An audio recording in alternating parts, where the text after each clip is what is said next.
everyone. I think we're going to get started. All right. Good afternoon. My name is Jenn Meeropol. I'm the Executive Director of the Rosenberg Fund for Children. Thank you all for joining us today. So the RFC is a nonprofit public foundation that honors the resistance of my grandparents, Ethel and Julius Rosenberg, who were convicted of conspiracy to commit espionage for allegedly stealing the secret of the atomic bomb and giving it to the Soviet Union. They were convicted at the height of the McCarthy-era Red Scare and executed in 1953 when my dad was 6 and his older brother was 10.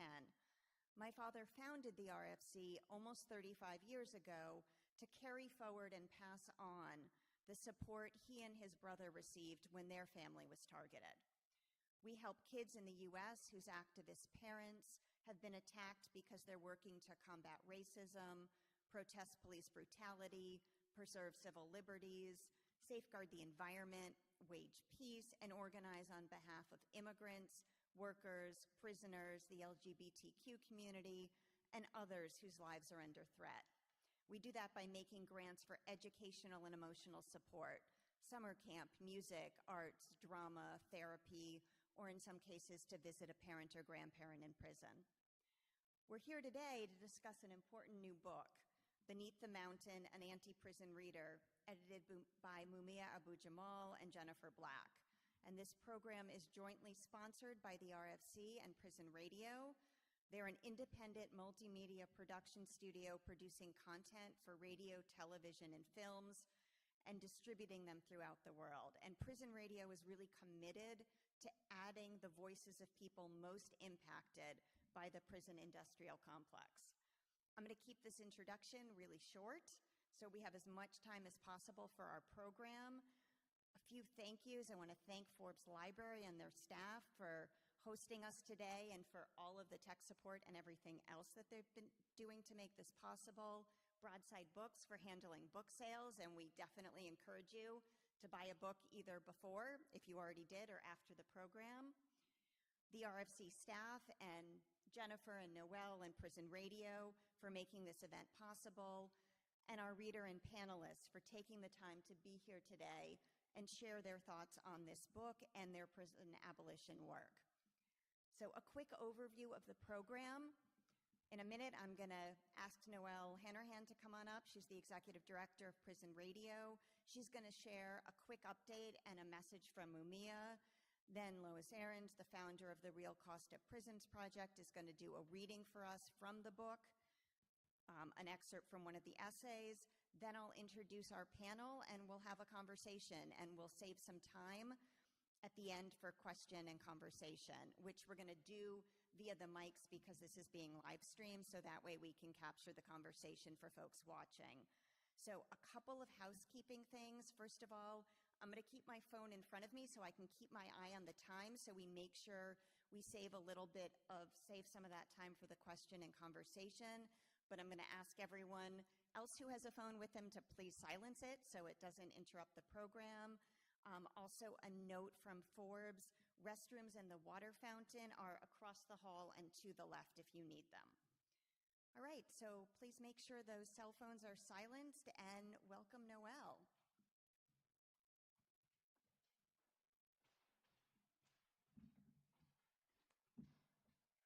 So we've been working and recording Mumia Abu-Jamal in prison since 1992 as Prison Radio, and we're really proud to be able to bring his works to life. We're even more committed to bringing Mumia Abu-Jamal home.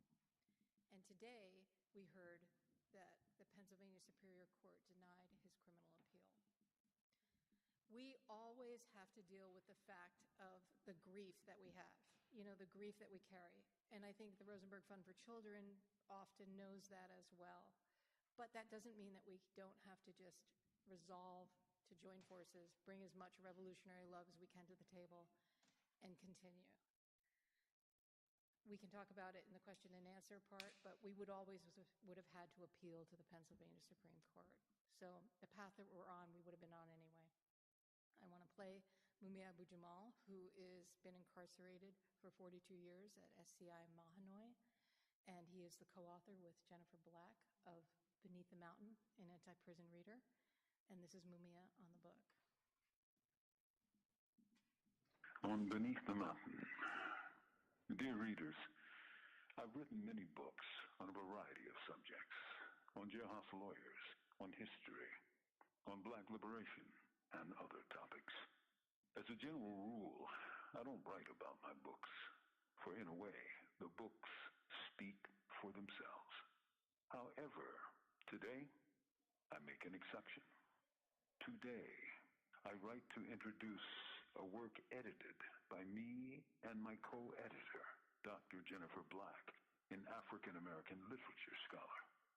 We pulled together works from the annals of popular resistance history, from slave revolts to prison revolts, from women's struggles to Native American struggles, from workers, radicals, and revolutionaries. This new compilation is called Beneath the Mountain, because that's where we found these freedom fighters and resistance fighters, beneath the mountain of repression. And it has been virtually flying off the shelves. There are great names here, like Nat Turner, the great slave leader, to John Brown, the abolitionist, from First Nations people like Crazy Horse to Geronimo. Over 30 people are featured here in this work. I hope you enjoy it, if only half as much as we enjoyed bringing it straight to you. With love, not fear, this is Mumia Abu-Jamal. These commentaries are recorded.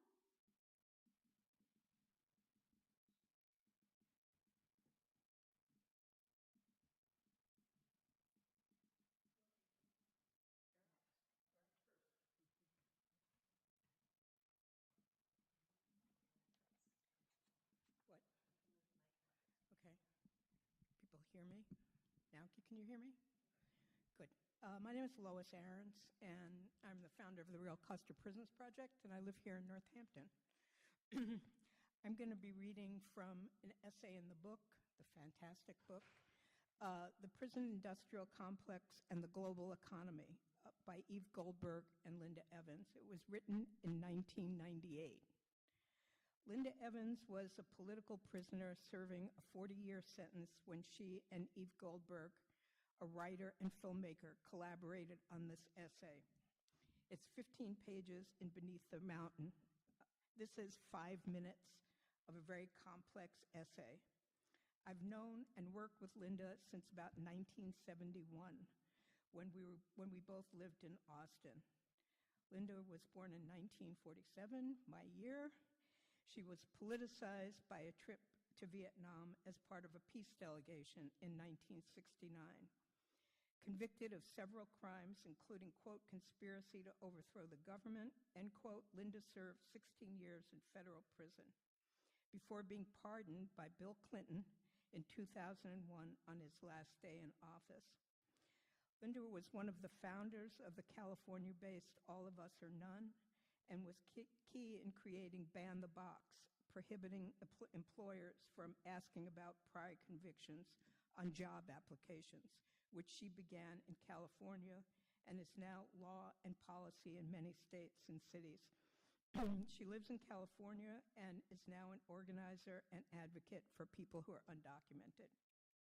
This is a little of her essay. Over 1.8 million people are currently incarcerated behind bars in the United States. This represents the highest per capita incarceration rate in the history of the world. In 1995 alone, 150 new prisons were built and filled. Like the military-industrial complex, the prison-industrial complex is an interweaving of private business and government interests. Its twofold purpose is profit and social control. Its public rationale is the fight against crime. Not so long ago, communism, here we are, was the enemy, and communists were demonized to justify gargantuan military expenses. Now, fear of crime and the demonization of criminals serve a similar ideological purpose: to justify the use of tax dollars for repression and incarceration of a growing percentage of our population. Like the fear of communism during the Cold War, fear of crime is a great selling tool for a dubious product. As with the building and maintaining of weapons and armies, the building and maintenance of prisons are big business. Investment houses, construction companies, architects, and support services such as food, medical, transportation, and furniture all stand by to profit from prison expansion.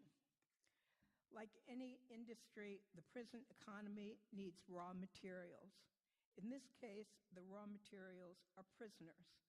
The prison industrial complex can grow only if more and more people are incarcerated, even if crime rates drop.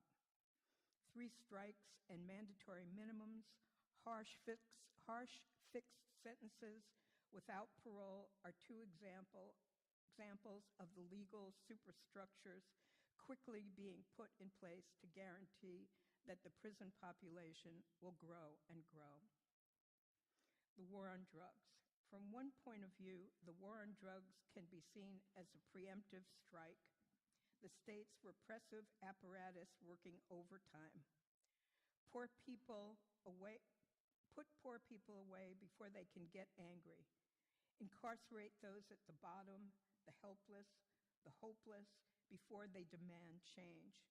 What drugs don't damage in terms of intact communities, the ability to take action and to organize, the war on drugs and mass incarceration will surely destroy. The crackdown on drugs has not stopped drug use, but it has taken thousands of unemployed and potentially angry and rebellious young men and women off the streets. What is to be done? Prisons are not reducing crimes, but they are fracturing vulnerable families and communities. Poor people are locked up in grossly disproportionate numbers, but Americans are not feeling safer. As criminals become scapegoat for our floundering economy and our deteriorating social structure, even the guise of rehabilitation is quickly disappearing from our penal philosophy. After all, rehabilitation for what? To go back into an economy which has no hope of jobs? As education and other programs are cut back or in most cases eliminated altogether, prisons are becoming vast, overcrowded holding tanks. Just as the prison industrial complex is becoming increasingly central to the growth of the U.S. economy, prisoners are a crucial part of building effective opposition to the transnational corporate agenda.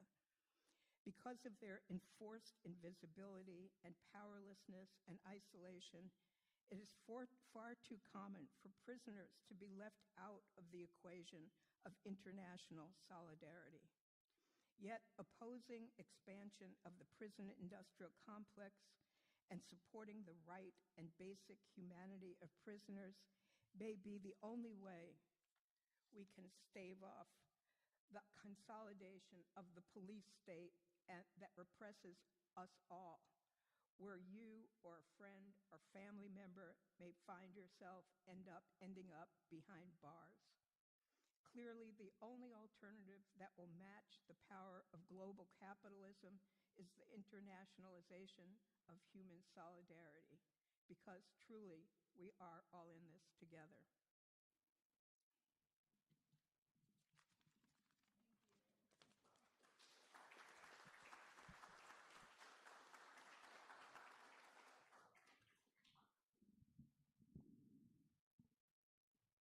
Thank you, Lois. And having read that entire essay, I can only imagine how hard it was to choose a small selection from it. It's really powerful and worth reading. All right, I'm going to introduce our panel and then we'll get started. So Saleem Holbrook is the Executive Director of the Abolitionist Law Center. It's a law project dedicated to ending race and class-based discrimination in the criminal justice system and all forms of state violence. Scholar activist Jennifer Black holds a PhD in comparative studies from The Ohio State University, where she taught for 12 years. Her research focuses on high-risk activism, state terror, criminal injustice, mass incarceration, and social movement theory. She's been collaborating with Mumia since 1993. Joy James is a political philosopher, academic, and author, the Ebenezer Fitch Professor of the Humanities at Williams College. Her books include Transcending the Talented Tenth, Black Leaders and American Intellectuals, Shadowboxing, Imprisoned Intellectuals, The New Abolitionists, Resisting State Violence, In Pursuit of Revolutionary Love, and the Angela Y. Davis Reader. Thank you all so much for joining us today.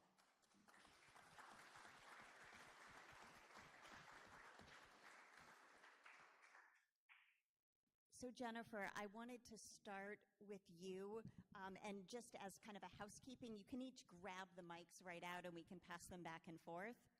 And I've been told to try to speak right into them, so even if it feels, yeah, that should work. All right. So as the co-editor of this collection with Mumia, I'm wondering if you can share a little bit about the origin of the book and what you both hoped it might accomplish.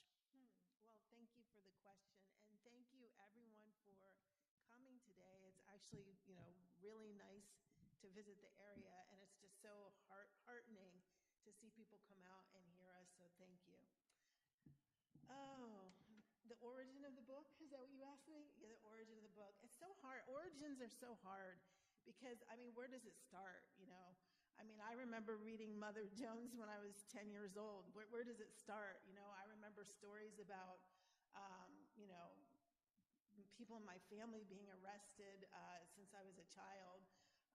It's hard to say where it starts. I first learned who Mumia was in the early 1990s, and started organizing on his behalf since then. And it's actually really hard to say when the book started, but I suppose that in the context of so many publicized and politicized extrajudicial police killings, including one that happened in my small town in central Pennsylvania, when on March 19th, 2019, the police killed a mentally ill and autistic young man named Osaze Osagi, and it was really in the context of the just so predictable, the predictability of the aftermath of that and the organizing around that, and just the grief and the horror and just how vulgar the state is revealed to be in certain moments. And visiting Mumia throughout that and percolating on these topics and subjects and conversations and coming into context with the Abolitionist Law Center and so much, political education around that and so much outreach work I did, getting to know so many incarcerated people throughout that. I think there's no real genesis. There's no one moment where I could say that's where it started. But I think we had this idea and this hope that we could maybe make an important contribution, a contribution that reflects the, really incredible genealogy of and thought and theory of incarcerated radical intellectual people. And it was really, Mumia is such an incredible public intellectual and just such an incredible person and a student. He's both a student and teacher, and I also come from student and teaching backgrounds. And really, we just wanted to make something that could be useful and helpful and contribute as both an example of the radical tradition and a practice of it. So that's maybe what we were hoping to accomplish. I don't know. I think we just wanted to make a contribution. We wanted to make something that could be helpful to other people studying. Great, thank you. Robert, you have an essay in this book which I found especially striking because you challenge one of my favorite quotes by Audre Lorde, the master's tools will never dismantle the master's house. And you talk about the law as being one useful tool, not the end all and be all, but something in the toolbox. And I'm wondering if you could kind of elaborate on that and how that relates to your work with the Abolitionist Law Center. And I'm sorry, Saleem, not Robert. No worry.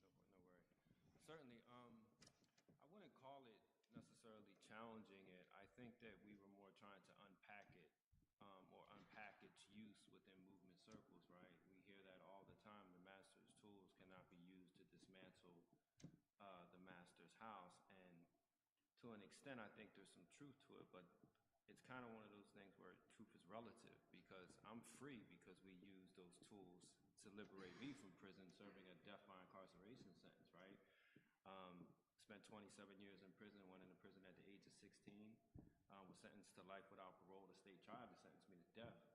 And one of the things I vividly recall, being 18 years old in a maximum security prison, one of the older guys, politicized prisons, one of our mentors, Richard Tutt Carter, I remember he told me, he said, listen, young boy, you better go down to that law library because they intend to keep you here until you're dead. And I didn't really have a concept of a life sentence. I didn't even have a concept of life at 18 years old, right? But I did know that the way I was being treated, the sentence, I just knew something was wrong. And I also knew that having been in the courtroom, I didn't know what the hell was going on in the courtroom as a kid, 16 years old. So I wanted to at least educate myself, and a lot of it came from boxing when I went in prison at 17. You know, you study your opponent. So I kind of took the lessons that I was learning and the discipline I was learning there and was like, okay, this is my opponent. I need to go in here and read this and understand it. And so I went to the law, but I was very fortunate that along the way I remember going to the law. The first book I went and got was like a Black Laws dictionary, and I just sat there and read the dictionary. I remember looking up at the book, the law, the treaties and the statutes, and I just didn't really know where to start. Fortunately, there were older prisoners that came over and helped us, but as I became more politicized, I met Russell Maroon Schultz and he was a former member of the Black Liberation Army, Black Panther Army, the Black Panther movement. I met Joseph Jojo Bowens. He was another member of the BLA.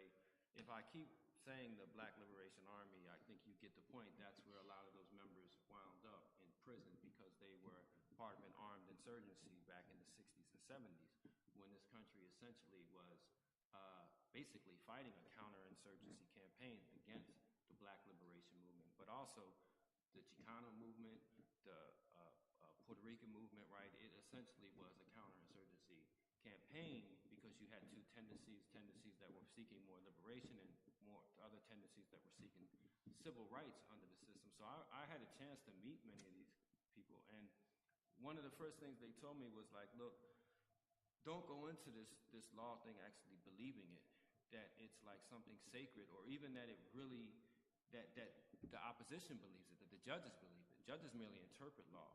And so from that standpoint, I started to look at law as a tool, something that is being used, one, to oppress me, but also I started looking at, like you talked about, the war on drugs. I think Professor Ruthie, I always mess her name up, Gilmore. Ruthie Gilmore. Yeah, Ruthie Gilmore. She's from Philly. I should be ashamed of myself. She said that mass incarceration is mass class war, and that's what it is. So I was looking at, as I got older, as I became more politicized, I'm like, okay, the war on drugs is definitely political. You know, I remember listening to the presidential debate in 1992. So I'm showing my age here, right? And I was watching Bill Clinton and Bush debate crime. And I remember vividly them both up there saying, well, we're gonna stop appeals for these people convicted of murder. We're gonna increase harsher sentencing. You know, when you get your time, you get it. And I remember sitting there saying, they're talking about me, right? And so being 18 years old, and then 2 years later, the crime bill and the contract on America, and you know, the 90s was like mass incarceration to steroids. We realized that we had to use this legal system to liberate ourselves as a tool, because it was being used to oppress us. It was being used to harm our communities, and it was politicized, and it wasn't making our communities safer. So that's was where the pushback was coming from. Because a lot of times, in my experience, whether it's abolition or whether it's social justice movements, a lot of times these movements become study circles or something like that that don't have a practical application, right? And so what we wanted to do was say, okay, listen, we're not drinking the Kool-Aid when it comes to the legal system, but we also realize that using it as a tool in our toolbox for liberation, but also as a way to expand our rights, because often, again, the law is used to repress rights. We want to use it to expand it. So that's how we use it as a tool to defend ourselves and expand our rights. And like I said, from my experience, from my vantage point, more people have been liberated and more harmful institutions has been dismantled, at least in my lifetime, by using the master's tools to dismantle. And the other thing, I'm sorry taking up so much time, what also inspired that too, and I talked about it in the essay, was, you know, for me, reading about slave revolts in prison was really inspiring to us, because prison essentially is a plantation. You don't have control over your body in prison. Guard can just pull you over and say, go in that room and strip. And it got to the point where I would be completely comfortable standing naked in front of 15 guards with batons, you know, as if this was just normal, right? So reading about the slave revolts in the United States, Latin America, the Caribbean, how the very machetes and tools that the slaves used in the field to uproot the sugar cane and a lot of the crops, when it came time for them to rebel, they turned those same tools on their masters and killed them, and they burned their house down and they destroyed the house. So for us, we also looked at it as that. We all kind of looked at it as what you would call jujitsu, as they call it now, using the master's tools against themselves to dismantle the house. Thank you. Joy, given your work on prison abolition, I'm wondering kind of if there's particular themes or messages that you took from this collection that you wanted to share with us, or that had particular significance to you. Yeah, I'm really impressed with this anthology itself, and I'm very curious about what the title, I know you asked about my thoughts, but I'm really interested in their thoughts, right? The meaning of the title, like beneath the mountain, like what are we excavating here? And when I see the text, which is, I hope everybody gets a copy of it, there's a lot of what you both said, that it's not just heartfelt, but it's a lineage. And it's a lineage in which decades ago, in which we struggled antebellum, postbellum, civil rights era, right? And it's the way I'm thinking of it, the way I'm reading it, it's a legacy of struggle from all sectors of society, right? Everybody's making contributions, white, indigenous, Chicano, Latino, right, African American. And so when I was taking notes, when both of you were talking, one was the title, what does it mean to you? But the other, when Saleem was quoting Professor Gilmore, that mass incarceration is mass class war, which I agree, like the exploitation, right? We think of Attica, the rebellion partly was tied to the assassination of George Jackson. Foucault deems it as assassination. That's not why we describe it as such. But there's a way in which globally that death, you know, in California triggered a rebellion in New York, right? But there was also not just the people who were impoverished, who were captured.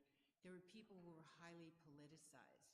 So then my second question would be, how do you see the relationship of the mass incarcerated with, as you said, the members who were in the BLA or the members in the Puerto Rican independentista movement, the members who were in American Indian movement? Leonard Peltier's writings are here. And I've always, over the decades that we've all been making contributions, wondered about the balance of those who are politically incarcerated and those who are mass incarcerated. Because we don't always have the same political desires. Everybody wants to be free, but not everybody wants to critique capitalism or imperialism, right? So those were my two, and I guess, to wrap um, up my questions for you. I'm very interested when Mumia signs off love not fear, and I know Noel and others have talked about this, and then you were talking about revolutionary love. I wonder how a certain kind of loving can be tied to a fight or resistance, because usually the two are severed. But that's not what I see in this anthology. I see this convergence of almost what should be oppositional, that we love deeply and we can also resist fiercely. Yes, I feel like you just gave us 4 at least really good questions to jump into. I know that for myself and for the RFC, that last point about kind of love and resistance and how that fits together, for so many of the families we support, their resistance is in many ways tied to love for family, for community, and absolutely for their children, and that desire to change circumstances in which they're living so that those can all be better and improved for their community for future generations. And the way that state repression then turns that around and says, oh, you're taking this we consider dangerous action or criminal action, criminalized action, that must mean you don't love your family, don't love your kids, you're not prioritizing them in the way that you're supposed to, and how that gets turned back on people in really harmful ways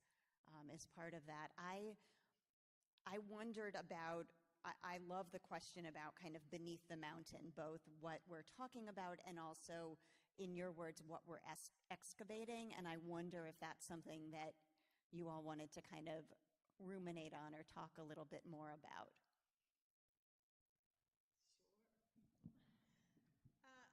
Mumia says it really well. We did an interview together a couple of weeks ago, and he said the mountain is state repression. That's what it is for him. It's the weight of repression. Literally, we got the title from the victory speech when Angela Davis, comes out of jail and, victorious and fierce with her fist pumping in the air. And she gives a speech saying that, Martin Luther King said it so beautifully and so eloquently that he'd been to the mountaintop, but then there's the people who are beneath the mountain, and that we can't forget about the people that live beneath the mountain. I guess we thought when considering titles, we thought that it actually just summed things up so perfectly because it's both literal, figurative, and symbolic. Literal in the sense that there's so many mountains in Pennsylvania that you have to drive through from prison to prison to prison. In the course of the last 30 years, I think, prisons went from 5 to 25, I believe. And you have to drive through mountains to get to all of them. So that's where the title came from. And as Mumia says, for him, it means the weight of state repression. And what are we excavating? Well, we're excavating that repression, I suppose, and what we have to do, what it takes to get the weight off of us. Anybody else want to add to that? I know you can. It has a lot of I guess perspectives for me, because one, in prison you do feel the weight of a mountain on your shoulder. It's also a grind even now. Like, one of the things we talk about in the work that we do at ALC is, I tell people that at times this can feel like you're going up against a mountain with a pickaxe. If you don't keep the perspective, you're going to feel just like, man, we're just chipping at the mountain. We're just chipping at the bits, right? I also definitely can relate to that saying beneath the mountain, because sometimes you feel like you're holding it on your shoulders, but also that's where people are buried now. And for me, what we are doing is pulling or extracting their voices, we're bringing their visions out here, um, into the movement space. But like when I was in prison, I used to write a lot, and I used to just look at my writings, my articles, even some of my letters. It's just like SOSs to the world. And so what this book is too is an SOS to the world for people who are beneath that mountain, because you know you don't see underneath it. You see the top of the mountain, but you don't see the caves and what lies within it, right? And a lot of mountains, now I might be getting a little bit too deep here, but have precious minerals in them, right? And within the carceral state, underneath that mountain, there are people who are precious, who have made Exactly what we mistakes. thought. Like Exactly what we thought. That's perfect. people who have made mistakes, and to your point too, and like this is a very contentious conversation within not just the abolitionist, decarceral, or social justice movements, the politicized and political prisoners, because I was mentored by political prisoners, and one thing that we were very clear on was we're not political prisoners. Me, I went into prison for a social offense. I went into prison for harming someone from my community, for activities, behavior that destroyed my community. I remember talking to Russell Maroon Schultz and telling him, like, yeah, I'm riding for my neighborhood. Like, yeah, I ride for my neighborhood. And he was like, ride for your neighborhood. He was like, who are you in here for? Who are you in here for harming or riding for? And it really put me in my place, because, here it is. He said, you want to know what riding for your neighborhood is? We fed our community. We kept the seniors safe when they can leave out the house at night and feel safe because we were there. We took them shopping, carried their bags home. We had free school programs. What did you have? Oh yeah, and also we went to war with the police. And he said that because we were so caught up in our macho, young guy thing, so he had to like put the exclamation point. And he was like, what did you guys do? Can people in your community walk outside and feel safe? When police come in your neighborhood, are they harming people? Is there consequences? So we were very clear that we were not political prisoners, but we were politicized because being around them transformed us from criminals, gang members, whatever we defined ourselves as at that time, to like, no, that's not who I am. I'm politicized. I have politics. I'm part of a social justice movement. And there were some people who felt as though, well, all prisoners are political, and we are. But I think that's different. I think that as opposed to being political prisoner, all prisoners are prisoners of politics, because mass incarceration in this country is a political question. I'm gonna write that down. Right? And so that's how we resolved. And trust me, we had some really contentious debates about this, not just inside and outside, because now don't get me wrong. There's someone like George Jackson who transcended, who like broke through that, being a social prisoner to becoming a political prisoner. So you can move in the categories and stuff like that. I do believe that, but it's very few. And George is the bar for us. For those of us that did time, George Jackson is the bar for us, and that's a very high bar. And there are very few. I don't really know any who you can even put in his shadow. But just to go back to, that's what's beneath the mountain on multiple levels. Wow, that's fabulous. Joy, did you want an opportunity to add to that, please? I mean, I don't have any diamonds, right? But when you were talking, just this whole, and there's good reasons for not having, like what's subterranean, what's underneath is precious. And the question though in my mind is how much of the public that's on the surface, and also just deals with the mundane, daily, superficial, watch Netflix or whatever it is we're doing, right? How much of us are really interested in the precious, like in what is rare, and how many of us might fear it? Because my experience over the last decades, right, anthologizing, it's where I first met Robert Meeropol in Colorado, and there was a conference Unfinished Liberation, and that was the first volume, and then you've made the contribution. But what I did is I sent States of Confinement. I got 50 copies from Palgrave Macmillan to send to incarcerated people. And I chose to send it to those who were politicized, people who had been in Black Liberation Army.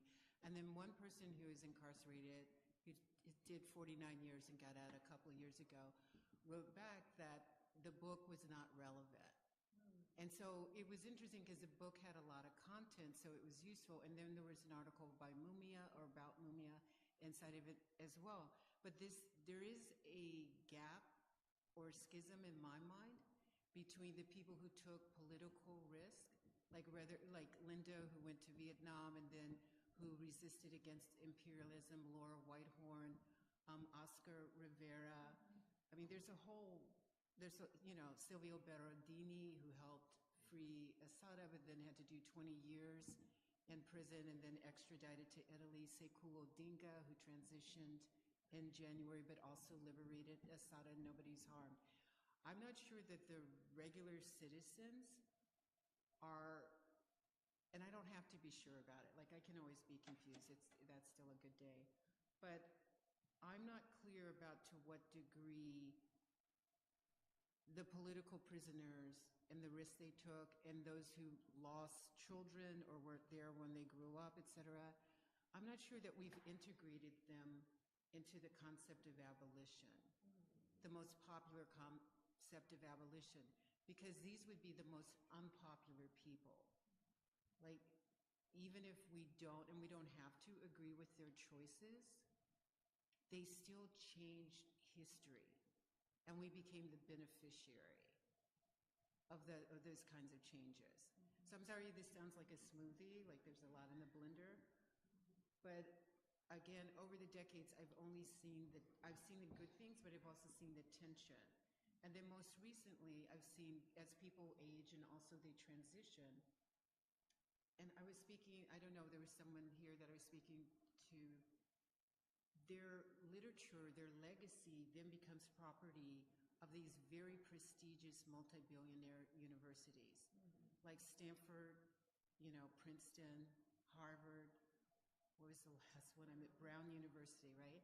And that's good that if you can get in and use the archives, but it's not the same thing as the University of Massachusetts. We were talking, that's why you triggered that in my mind, that it has the archives of people, that we help to anthologize as well. So it feels like there's a class schism here, that multi-billionaire universities have captured or own, and it's good that people receive funds, but like the Schomburg Library, the public libraries, the easily accessible libraries, they're not, this becomes goods or there's a market. And so again, it just feels to me like we can climb the mountain, like Martin Luther King did, knowing that he would be assassinated for it. We could go beneath the mountain, see how long we survive under it. But there are these zones that I keep seeing gaps. And I'm trying to figure out what's the bridge. And how could building bridges, like you did in this anthology, be increasingly useful, if not essential, for bringing abolition to the next level? I wonder, Joy, how that connects to the significance of the primary text being in this book. There's a couple of sections that are pieces that are kind of translated or spoken to someone and then kind of transcribed for them. And I think, Jennifer, you and Mumia kind of speak to that's better than nothing in those cases where that's all you had available, and yet how that can lose nuance and that kind of unmediated kind of direct connection to the actual words and thoughts of an individual. And I certainly think of that, in our work where there are instances where the kind of policing of both phone calls and kind of communication from prison, whether it's phone calls or letters, can be so incredibly kind of harmful to the ways in which individuals are able to communicate from beneath the mountain to those folks on the outside. And then also, in my own life and my own family, the incredible significance of actual letters from my grandparents that in my case is the only direct connection to them that's possible, and how valuable those then are. And that's different than hearing about them from people who knew them, even my dad and uncle, but there's something about those primary texts and kind of what you did in bringing them together here and almost letting them talk to each other that I think has real power to it. That strikes me, Joy, as being maybe one of those bridges that you're talking about. I would think that another bridge could be just, decreasing the invisibility of prison. In my own town, in State College, Pennsylvania, there are, within a 45-mile radius, there are, I believe, 7 carceral facilities, including an immigration center. And you can live in that town, grow up in that town, and never see the inside of any of these buildings, never know anyone inside, almost forget they're there, in like a dystopic reality. And the town is nicknamed Happy Valley. So in my mind, there absolutely has to, that invisibility is not it's not by mistake, it's on purpose. And if people saw if people knew what happened inside, or knew people inside, or visited regularly, then the atrocious and vulgar injustices that occur every day in every facility in the nation and in the world, it would have to decrease. I don't think people would stand for it. I mean, I agree. There's a reason why prisons are no longer built in the middle of urban centers, because the purpose is to disappear you. I think of, when I was in prison, I remember I read about Latin America in the 70s and 80s during Operation Condor, when they were rounding up the leftists down there. And it's really odd because, they would have them like in torture centers under like shopping malls and stadiums, and just like these places that you would just not expect that people would be above ground going about their daily lives. People were being tortured and killed, right below them. Prison is pretty much the same purpose, to disappear you. When prisons are more closer or in urban areas, and listen, I'm a prison abolitionist, so I always told people that I don't care what prison I was in, I within a couple of days I needed to get out, right? Even if it was the guard was from my neighborhood, how are you helping me get out? That was my question to him. And what are you going to do? And that's why they put us in pole or kept us away. But they treat people that you know or grew up with or culturally can relate to, right, differently than when you're up in the mountains. So if when I was in Graterford, which is right outside of Philly, the guards were kind of from Philly. They were from your neighborhood. You would all watch Eagles games on Sunday. They treated you differently. But again, it was still prison. It was still miserable. Whereas when I did the most of my time, 24 of the 27 in the mountains of Pennsylvania, it was different. It was hostility. I used to tell people right home to my aunt, it was like a freedom rider that was like this is like 30 years behind time up here. And when you don't have that cultural connection, it's much easier to treat people worse. It's much easier to treat people as more disposable. So it's definitely different when you can see each other as human. Even, like I said, on the level of being incarcerated vis-a-vis the guards and the prisoners. So it's a reason why these prisons are no longer in urban centers. And then that's the capital, right? These prisons are in rural areas, and 60 to 70% of the people in the prison system are from urban areas, right? And they're being sent up there, and this is where the class warfare is, or this is where also the class analysis is. All of the prisons that popped up in Pennsylvania in the 90s popped up in the old steel towns and coal towns that Reagan shut down, right? So capitalism moved all those jobs to China because it was cheaper, and these rural communities were just left sitting there like, hey, what do you got for me? And the only thing they had was prisons, and that's where they fucked up. I didn't mean to interrupt you. You know, Mumia has this beautiful clip on YouTube. It's from a larger interview. In fact, it's the last recorded interview, 1996, before they made it illegal for reporters to go in and film prisoners in Pennsylvania. We call that the Mumia exception or the Mumia law. But where he really lays that out, and he talks about like somebody says, what is the prison industrial complex? And this is a time when it wasn't, the word was just forming. It was just becoming a concept, to talk about in that way, articulate in that particular way. And that's exactly what he hits on. He was like, I think he was in SCI Green at the time, and he was like, this place was just built a few years ago, and it is like a bright, shining hell. And it's built in all these rural areas, and we house it. It's us inside of it, and he said, we're the hamburgers on the McDonald's conveyor belt. And just a real clear, lucid understanding of exactly that dynamic.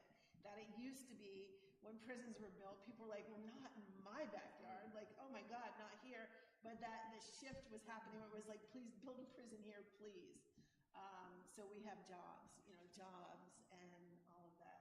And it's just really, it's really something different to hear somebody who is experiencing it in the moment to articulate it and to identify and articulate it. And when you mentioned Schultz earlier, I thought about this amazing clip where he talks about what it's like to be in prison from before mass incarceration and then throughout it, and the shift and the changes that were happening, and the populations, the trends of the populations that he was seeing. And it's just so, it's so interesting and so different and so important and so necessary to hear it from the mouths of the people experiencing it in the moment that they're experiencing it. And that's, I think, what we were hoping to do with this book, is to just let the people who know say it, talk about it.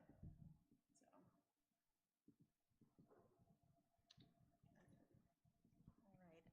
I am looking at the time. I thought maybe we could wrap up this part of the panel and then open it up to questions from our audience. There's a quote or a section that I love from the introduction, and I thought maybe I'd read that and give you each an opportunity to kind of reflect on it as a way to then open it up to a broader conversation. Who better to tell these stories than those who have lived them? Don't be surprised with what you find within these pages. Hope, solidarity, full faith towards the future, and most importantly, love. Revolutionary love speaks to the ways we protect, respect, and empower each other while standing up to state terror. Its presence is affirmed through these texts as a necessary component to help chase away fear and to encourage the solidarity and unity essential for organizing in dangerous times and places. Its absence portends tragedy. Revolutionary love does not stop the state from wanting to kill us, nor is it effective without strategy and tactics. But it is the might that fuels us to stand shoulder to shoulder with others regardless. Perhaps it can move mountains.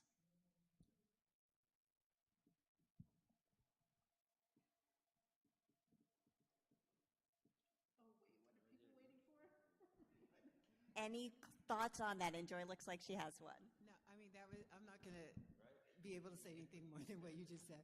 But I did want to go back to what you were talking about in terms of people from cities being moved to rural areas. And I could be wrong on this, but it seems to me the census count is part of it. So if they stayed in New York City, you would get more representation and more funding from the federal government. But if you keep taking people from Brooklyn, from the Bronx, from Queens, and shipping them upstate, and if they're counted there, then the resources, it's the employment as you pointed to, but it's the resources from the federal government.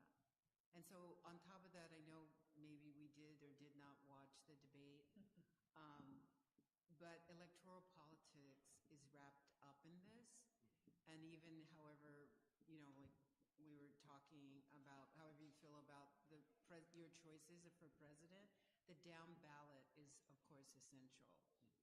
And, so I think to wrap my next part is, for me, I like quilting, even though I don't know how to do it. But my grandmothers could do it. Like quilting the political prisoners here with the democratic structure, which is the only thing we can work with as long it's semi-stable. It's being trashed by the Supreme Court. And then the organizing. It just seems that those are the three things that I'm taking, from your discussion. And that point that you made about prison gerrymandering is really on point. We were actually part of a process of partially stopping it in Pennsylvania. I was a party to a lawsuit against its practice, as well as advocacy within the state legislature. Because in Pennsylvania, yeah, you're counted, so you could be released from prison, and you will be on the census in that. And this is another part for 10 years. So people who were going home were still being counted. They were going back to their communities, but because the census is once every 10 years, they were still counted in their area. And you had some communities like where Jenn is from. Imagine that I was in 2 of those prisons up there. I was in SCI Huntington, and then I was briefly in Housedale for like 2 nights, and then moved to another prison. Between that cluster of 5 to 7 prisons, you have to have probably 8,000 or 9,000 prisoners in that area, and all of those prisoners are being counted as residents. Now, here's the thing. If you get into a problem in that prison and you write the local state representative or senator or county officials, they'll send a letter back and say, you're not from out here, you should write your state representative. So that was one of the things that we were using for the fight, basically saying like they don't even regard us as their constituents, right? There's not going to be a rural politician alive that's going to say these people are my constituents, right? Not now, not in America now. So that is a really important point. And also it's again how,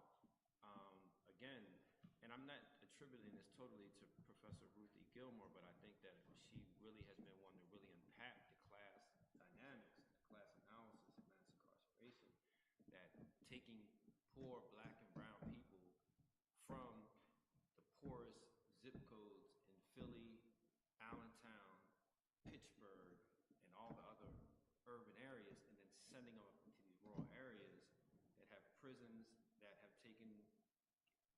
created a workforce, but not only has it created a workforce, the people, the brown and black and brown bodies up there now are bringing in more federal resources to those areas, because when they're counted, you'll have 8,000 extra heads who are not from your community, and that helps not just with funding, but it also helps with seats. And one just thing, it changed the map in Pennsylvania when it was partially ended, because it increased seats for the Democrats when the gerrymandering, the prisoners were taken out of that.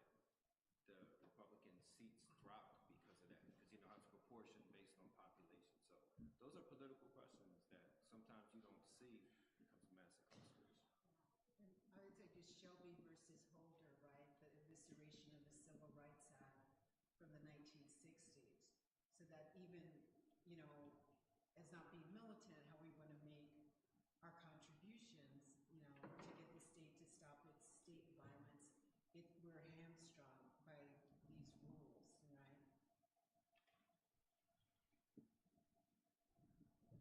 All right. Anyone want to share any closing thoughts before I open it up to questions?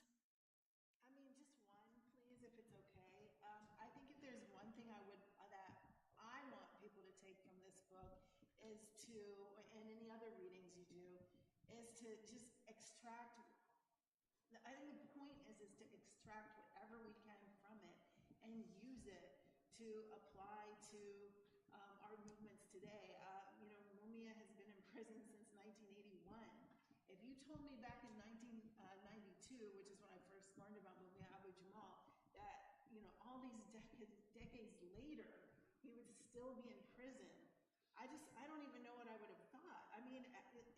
it's a true reflection of where we're at. The fact that one of the most well-known and celebrated political prisoners in the world is still in prison, and I think that's a reflection of us.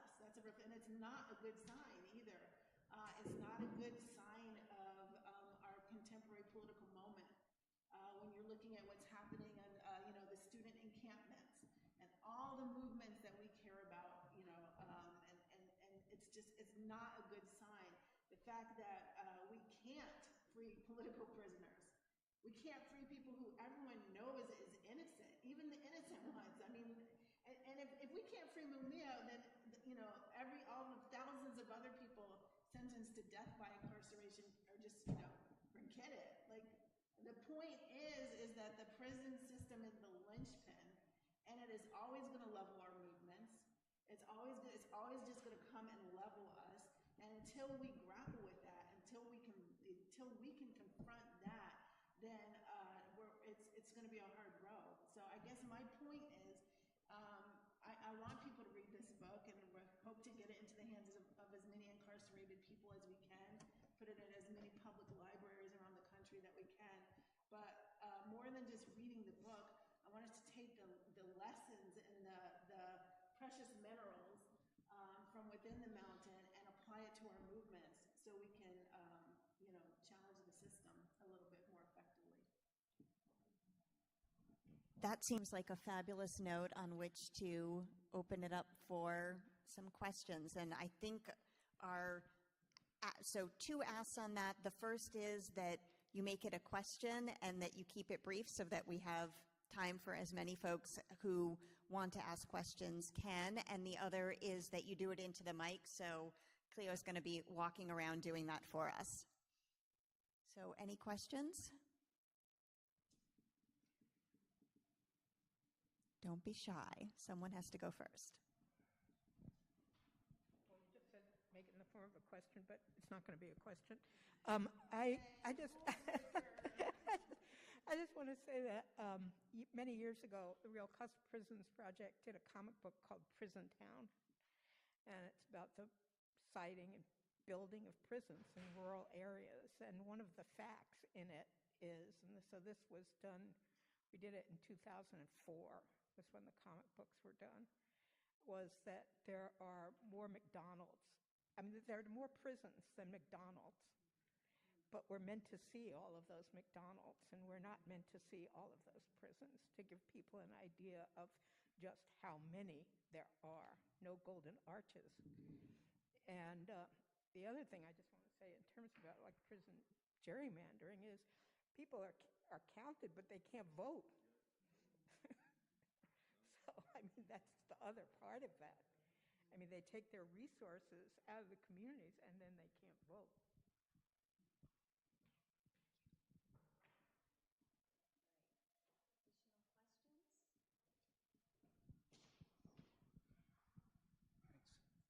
Hi, so I have a question for all 4 of you. We talk about an abolitionist movement, prison abolition. And the question that I would like to hear your answer to is, what does that mean practically? We're really going to abolish all prisons? It's an aspirational goal, or it's a real goal?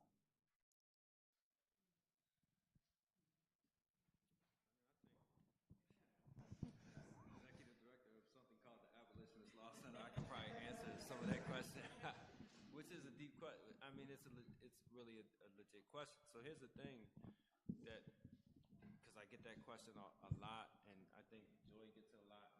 And look, you're going to hear different answers, right? Because yeah, totally. And I'm also going to quote Joy right here. Was it The Plurality of Abolition, the podcast where you talked about that? And I remember really listening to that because she opens it up, how there are just so many visions. For me, prisons and policing, if you're an abolitionist and you're just about abolishing prisons and police, then that means that you believe that these are just like 2 anomalies within American society. I look at prisons and police as what you would call the drain, where all of the problems of this society are funneling into. So for me, the reason why I'm so invested in prison and policing is from personal experience. I've been fighting it my entire life, but the larger abolitionist project is about abolishing the social contract of this country. It is about abolishing the political structure of this country and the injustices in this country that create the need for a prison that has the highest rate of incarceration in the world. And then from a practical standpoint,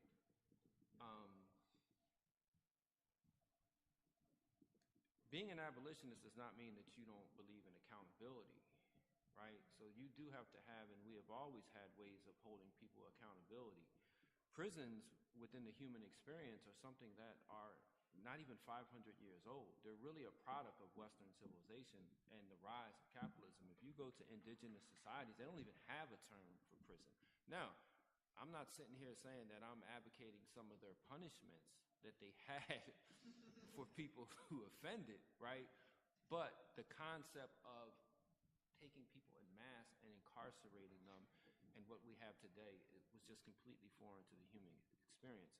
So the larger question for me as an abolitionist, yes, that is on the horizon, building a society where we won't have a need for prisons and police to be the glue to hold everything together. And then the challenge is also creating the alternatives for harm in our community, right? And one thing I could tell you is that there are many communities in this country that basically don't have police. And those are wealthy communities. Those are communities that have resources, right? You really won't see the police unless the police are called. And usually if they're called for something that's a nuisance. So that's the larger question. I hope I answered it as the practicality is something that you just have to live on the day-to-day in your own life as an abolitionist. The larger project is still being built. You know, the Republican Party, ironically, was born of abolitionists, right? Now, it's completely strayed so far from that you wouldn't even think of that. As abolition becomes more and more, I don't know if I want to say mainstream, but dips into the mainstream, there could be a place for an abolitionist, but there could be a place for a Reconstruction Party, right? Because that's where I believe that we need to go in this country. And I believe that, in the end, is the practical aspects of abolition, not getting rid of police and prisons. Because you get rid of police and prisons tomorrow, we're still going to have problems in this country today because of the social contract of the country. Yeah. I mean, I don't have anything to add, honestly. Can we all say ditto? I want to say ditto, and I want to though problematize the ditto. So I've said before, I grew up on military bases with the military officer. So based on my socialization, my time in ROTC, of course I did a 180 from my family, I see a lot of abolition actually gesturing towards war, but not addressing it. And so then it gets a little problematic. So a couple of examples come to mind when I think of Attica. So we understand that George Jackson's death kind of, you know, the grief, the sorrow, refusal to eat, and then it's like we're going to take over. And unfortunately, a couple of people died, right? But when Nelson Rockefeller decided, you know, we're putting it down, he went to the National Guard. And the National Guard used weaponry from Vietnam. So for me, the link, if you keep probing and prodding, the same with cop cities, that, you know, we train with the IDF, not the but you know, police in New York City, the NYPD are international and they do global. And if global is saying that domestic and foreign policies are converging because everything is about control, then occupation is the norm. But really, rich people don't get occupied, right? And they also have private security. Yeah. But the other thing, too, the local police work for them. So if they look at somebody suspicious, dark-skinned, doesn't like what, you know, Trayvon Martin, even though his parent lived there, right? What George Zimmerman, as a self-deputy vigilante says you don't look like you belong in the neighborhood. So the thing I think that is, I just want to be as honest as I can, right? And I can also be wrong being honest. There is conflict and competition in abolition right now. And it's going to be about who sets the definitional norm. And my understanding is those that appear more presentable and also receive a lot of funding will control the narrative. And then there's going to be a sector, and you can call them precious or not precious, mineralized people who are going to be kind of on the margin. So I don't think that we could go forward unless we could all make a connection, like you can do your abolition like this, I'll do it like this, but it's going to be abolition plus abolition plus abolition equals safety for a community. But I'm not seeing an agreement. I'm seeing, I call it George Floyd blood money. When you get millions, almost $1 billion, that's a monetization of Black death. And then, you know, it's horrible that people die that way, but then when all this money floods in, it doesn't flood in so that people stop dying that way. It floods in to reassure the country that we've got this and we have a narrative for it. And so we're great, we talk so much, we're great on narratives, but the police have killed more people since the protests, and the protests were global. People in UK people turned out around the world, and then the police keep killing more people. So I think this is why I love this book, because there's an eloquence to it, there's a precision to it, but I don't think the book is one thing, but how we talk about abolition to each other and how we organize around it is different. I think we're pretty scattered. So I appreciate that you asked the question, because it's not going to elicit a nice, coherent response, because there isn't one. And we are competitive. I'm not competitive, but the zone is competitive. No one else got their hand. A lot of times I feel like Pennsylvania feels like ground zero. So like I've lived there for 13 years. I've worked with Mumia for 32 years.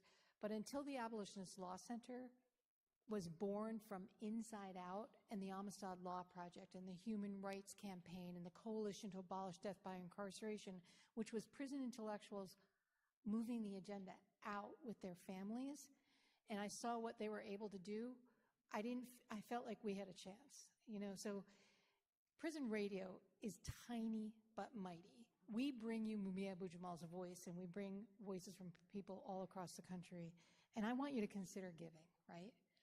I want you to consider giving, because we run a shoestring. It's really hard. We need help. I can't even tell you how every single minute we push all our chips in all the time, But we couldn't do it without the Abolitionist Law Center's building power from the families of prisoners and the prisoners themselves. They're electing judges. They're passing resolutions to end solitary confinement. They're arguing in the Pennsylvania Supreme Court against second-degree murder, felony murder. They are going after the jails and the consent decrees, what's happening right in Philly. They're helping me do court watch in room 507 so juveniles are not certified as adults. But we couldn't do that kind of grassroots work without Saleem Holbrook and without Brett Grody and without the Army, like 14 lawyers, organizers. We wouldn't be able to move it. And I know that Pennsylvania can be ground zero, right above the Mason-Dixon line, promise of liberty, but it's us, our families, the people we care about, that are actually going to bring liberty and that are going to do it. And you guys have made it possible. And, I just want to thank Jenn, Meeropol, and the Rosenberg Fund for Children for helping us, because we look to the Rosenberg Fund for Children as an organization to be modeled on because of the level of commitment to the families and the people that we need to bring home. So if you can give to the Abolitionist Law Center, there is materials back here. It's going to matter. It matters a lot. It's really going to make a huge difference. And prison radio, tiny but mighty.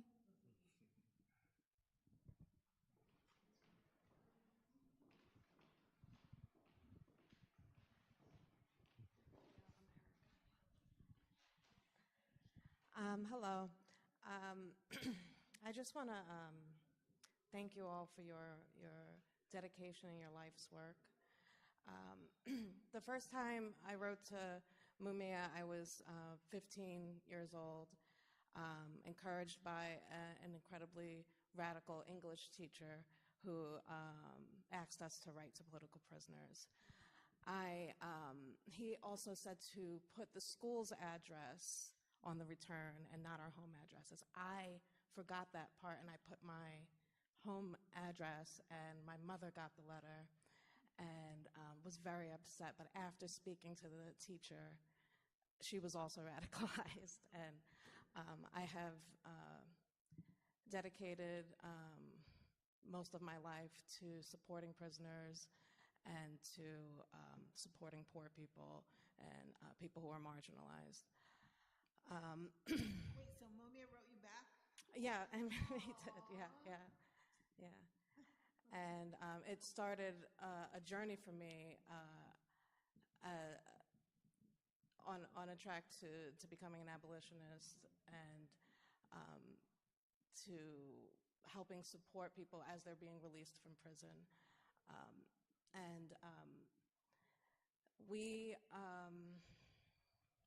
We have started on this journey that I would love to tell y'all about, of building Mumia House. We are building a house that is going to be for Black prisoners who are being released, who want to reconnect with their children and their families. We're building this house in New York, and I wanted to share that with you all. And I turned 40 this year. So Mumia has been in prison longer than I've been alive, and it's devastating to me. And many of you who are older than I am, have been, experiencing, seeing, how we've been fighting so hard for freedom and for the rights of people, and we see so much defeat. Right, Mumia is still in jail, and many, people who are in prison are still in prison that shouldn't be. How do you deal with the grief of feeling defeated? Feeling like, I know we can't focus on the wins, right? Like, oh, we won this case. No, it's a lifelong process to bring down the American imperialist system. It's a lifelong process. But, how do you get through that grief? Are you asking all of us? I love that story that you just told, and that you're building a Mumia house. And I just feel like you just answered the question. It's like you build things in the world, and you produce books and things like that. I'm going to have to tell Mumia that story. He's going to be really, really interested in it, and I just think that's so beautiful. Yeah, and to piggyback on that, certainly for me, the families that we work with and support are a source of an enormous inspiration and an anecdote to that grief and the kind of burnout and everything else, because they're doing such amazing things at such high cost.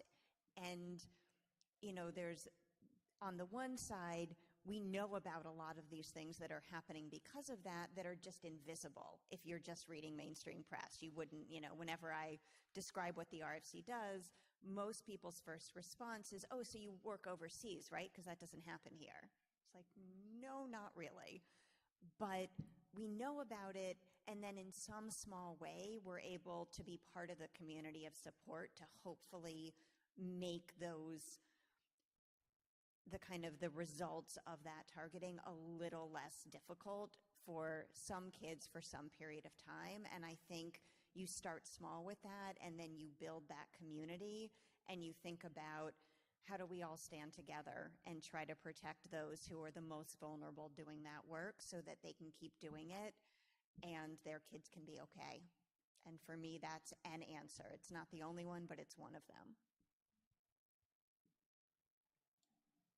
I don't have the answer to that, to be honest with you. He works constantly. Yeah. I mean, he just works Not today. constantly. I mean, not today. I mean, there's one day where I was trying to give you an answer, but I think today I just don't got it in me. And I think it's for me, one thing I learned is from prison that, life is peaks and valleys, and you got to get used to living in both. So that's really all I got right now. It's not easy, but you gotta try and find moments of joy. And one thing I think you said something earlier, we don't have to have all the answers. If yeah, so right now I'm blocked. I just have nothing on that question just because I've been dealing with this for so long. Yeah, I think everybody would have a different answer to that, and probably the only adequate answer would be what we find in our own hearts or souls. But for me personally, like the little snippet I said, for me it's war resistance. So I have good days and I can get up and I function. I have other days I just kind of sleep through it if I can manage that.